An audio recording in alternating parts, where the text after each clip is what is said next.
Pinasok ang kwarto ng dalawang bakasyonista sa isang hotel resort sa Boracay. Tinangay ang hindi pa nakilalang mga suspect ang mga gamit at cash ng dalawa.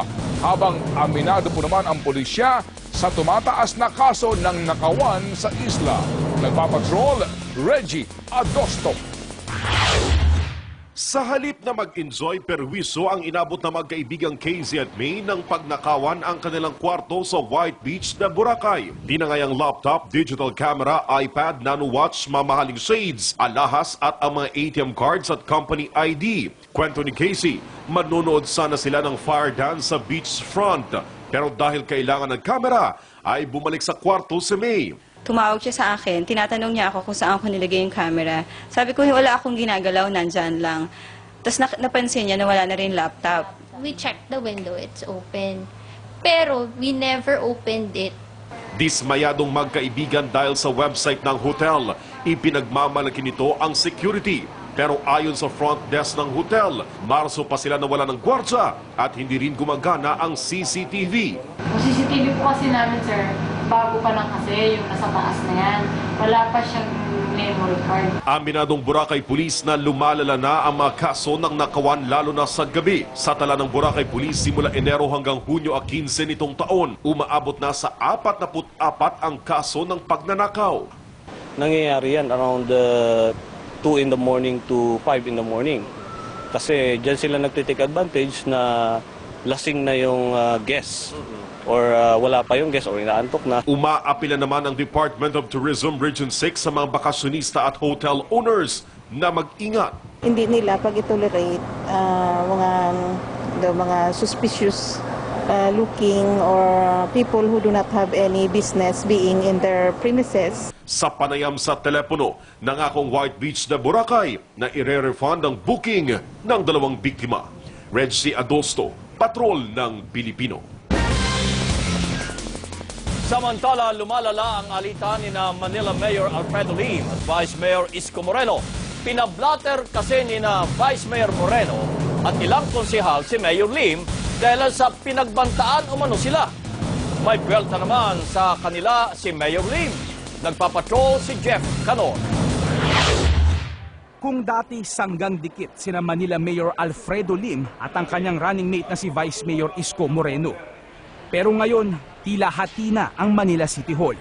Lalo pang tumindi ang hidwaan ng dalawa noong Sabado matapos ipablatter ni Moreno at ng 23 konsehal si Lim. Giit nila pinagbantaan daw sila ng alkalde sa isang talumpati.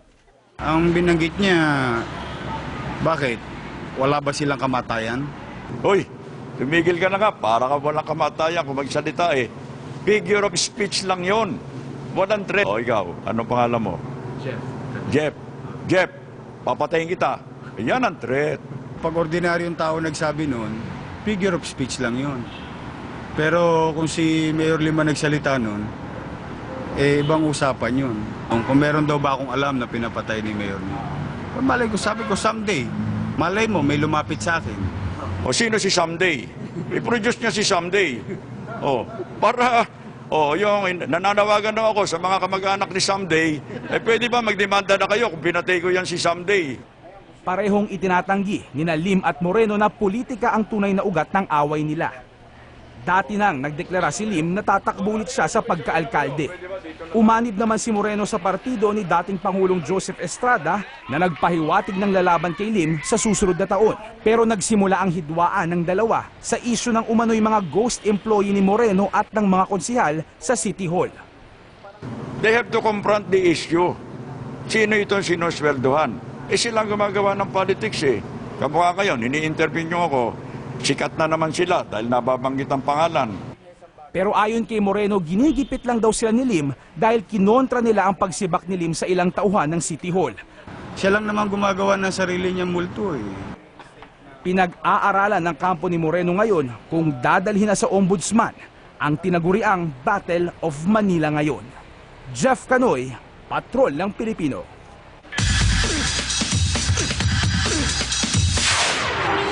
Tawad si Christine Reyes sa nakaalitang kapatid na si Ara Mina pero hindi pa rin kumbinsido si Ara. Nagpapatrol, Mario Dumawal. I'm sorry and I would like to apologize. Sinikap ni Christine Reyes na humingi ng dispensa sa atin niyang si Aramina sa Dabas kahapon. Ito'y para matapos na ang pagdinig sa kasong libel at coercion na sinampa ni Ara sa kapatid. Bunsod ng paniningil ni Christine ng utang umano ni Ara sa kanya. I tried my best na pumunta sa'yo. Alam mo yan, ate. Sinabi ko pa yan sa'yo. Kung gusto mo, luluhod ako sa harapan mo. Noon pa to. Sana lumambot na yung puso mo sa akin para sa pamilya natin, sa ikakatahimik ng pamilya natin. Pero hindi pa rin maibibigay ni Ara ang kanyang kapatawaran sa kapatid dahil mali umanong klase ang pagsusori nito. Nag-quote pa siya ng isang kasabihan tungkol dito. Sinabi din niya sa TV Patrol kanina, hindi niya nadama ang katapatan at tunay na panlulumo ni Christine sa scripted daw niyang apology. Na-offend din daw siya sa linyang ito ni Christine na waring naguhugas ng kanyang sala sa issue. I would like to apologize if ever I offended you. Binatikos din sa Twitter world ang umano'y hilaw na apology ni Christine. Dinaan naman sa biro ng iba ang issue. Nauna nang hiningi ni Ara ang wagas na public apology mula kay Christine para iurong niya ang mga kaso sa Quezon City. Dapat maramdaman ko na totoo talaga, hindi lang yung for the sake of media. Magkapatid kami, natural, mag-aayos kami sa huli, pero sana humingi rin siya ng paumanhin sa mga taong dinamay niya. Gayunman, giit ni Ara, pagdarasal niya pa rin daw ito at ang ganap na rekonsilyasyon ng kanilang pamilya. Mario Dumawal, Patrol ng Pilipino. At sa aming pagbabalik, lalaki sa billboard nagtangkang bumaba pero nadulas at nalaglag. Libo-libong trabaho sa Middle East, Canada, Australia, Malaysia at South Korea pwedeng applyan ng Pinoy. Nadia Montenegro hindi makikipag-areglo kay Annabel Rama. At Coco Martin umaming naging janitor sa ibang bansa. Tunghayan sa pagbabalik ng TV Patrol!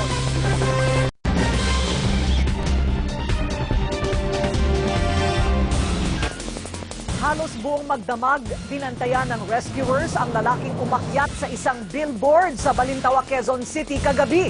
Pero nang magtangka siyang bumaba, inabot pa rin siya ng trahedya. Nagpapatrol si Jackie Manabat. Lahat nakatingala kagabi sa billboard na ito sa Balintawak, Quezon City. Hindi dahil kay Ann Curtis, pero dahil sa lalaking ito na tila nakarelax pa sa tuktok na halos 200 palampakan ng taas. Bandang alas 8 kagabi umano nang umakyat ang lalaki. Kala ko bigyan ako ng bakal. Sinita ko, hoy! Tapos biyato ko pa eh. Yung pala, akit sa billboard, hindi na bababa. Dahil sa masukal, hindi mo namin ganong nakita, dinala namin ng flashlight. Si Tibo, nasa taas yung tao. Pasado alas 12 nang dumating ang iba't ibang rescue units. Sinubukan siyang kausapin at pababain, pero tumanggi ito at nagpaakyat baba pa sa mga bakal ng billboard. Nakiusap pa itong buksan ng ilaw ng billboard, ngunit hindi rin naman ito bumaba. Biglang bumuhos ang malakas na ulan pasado alas 4 ng umaga, kaya nagtangkang bumaba na ang lalaki. Nakabang naman ng rescuers, pero nadulas ito at sumabit pa sa bakal sa billboard na may taas na 20 talampakan. Kaya talian ka, okay na, nakatali na. Biglang gumalaw yung yung biktima, tuloy na nalaglag. Sinubukan siyang isalba pa ng rescuers, pero nagpumiglas pa ito kaya muli siyang nalaglag. Agad sinugod sa East Ave Medical Center ang lalaki na nagtamo ng bali sa balakang at sugat sa kaliwang tuhod at ulo. Pero pumanaw rin siya kaninang umaga. Hinihintay pa ang mga kaanak nakikilala sa biktima. Jackie Manabat, Patrol ng Pilipino. Libo-libong trabaho ang naghihintay ngayon sa Middle East para sa mga manggagawang Pilipino. Bukod naman sa gitnang silangan, marami ring trabaho ang magbubukas sa Canada, Australia, maging sa Malaysia at South Korea. Nagpapatrol, Henry Umaga Diaz. Construction boom ngayon sa maraming bahagi ng gitnang silangan. Ang mga bansang Saudi Arabia, Qatar, Kuwait, Bahrain at United Arab Emirates ay magkakaroon ng mga malalaking proyektong pang-infrastruktura na tinatayang aabot sa $10 billion. Ayon sa POEA, Pangunahing kakailanganin ay mga construction workers. Mula $400 hanggang $800 ang inaasahang sahod ng mga manggagawa dito. May projected mga 75,000 jobs for Filipino construction workers from 2012 to 2017. That includes yung development ng Doha, as you know, as the host of the 2022 World Cup. Sa Canada, mga skilled workers tulad ng pipe fitters, welders, maging mga farm workers ang kakailanganin. Nurses naman ang kailangan sa Australia. Pero ayon kay Kakdak, nakikipagnegosasyon pa ang DOLE at DFA para kilalanin ng Canada at Australia ang mga eskwelahang pinanggagalingan ng mga Pinoy nurses. Yung nursing educational system natin is good enough for a Filipino nurse to immediately work or be qualified at least to take the licensure exams abroad. Dito sa Asia, sasailalim sa 5-year development program ang bansang Malaysia, kaya't daang-daang libo ang kakailanganin nilang mga manggagawa. 9,000 mga manggagawang Pinoy naman ang papayagang makapagtrabaho ngayon taon sa South Korea bilang mga factory workers. Paniguro naman ni Kakdak, mga lisensyadong recruitment agencies lamang ang mga magde-deploy. Kaya't importante anyang i-check muna sa website ng POEA kung lisensyado ang recruitment agency na applyan. Henry Umaga Diaz, Patrol ng Pilipino.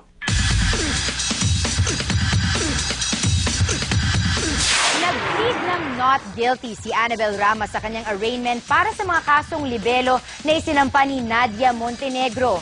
Tiniyak naman ni Nadia hindi siya papayag sa direktiba ng korte na makipag-ayos kay Annabel. Nagpapatrol, Mario Dumawal.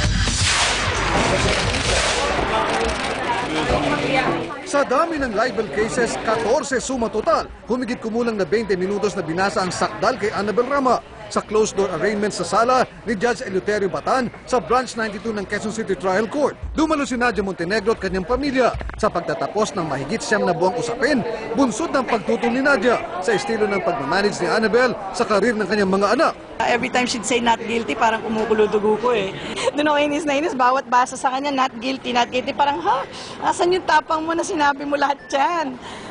Nakakita ng probable cause ang korte sa mga paninira umano ni Annabel kay Nadia sa Twitter at isang TV show.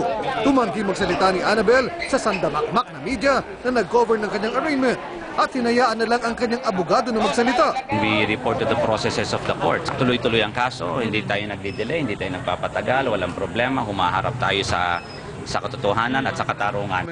Nakatakda ang pagdiling ng libel cases sa Hulyo kahit pa may mandatory na mediation na inatas ang korte ngayong buwan. Ngayon pa lang pwede ko nang sagutin yun na hindi ako magpapamediate, hindi ako magpapaayos, hindi ako magpapaareglo, hindi ako magsisettle.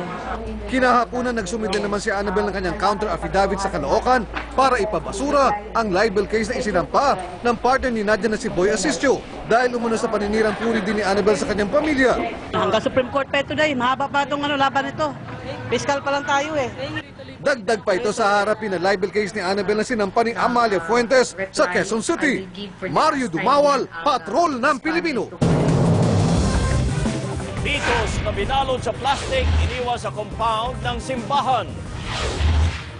Exclusive ang sekreto ng panalo ng Phil-Am coach ng Miami Heat, ibubunyag. At pagpasok ni Yula Valdez sa seryeng walang hanggan, kinasasabi ka na.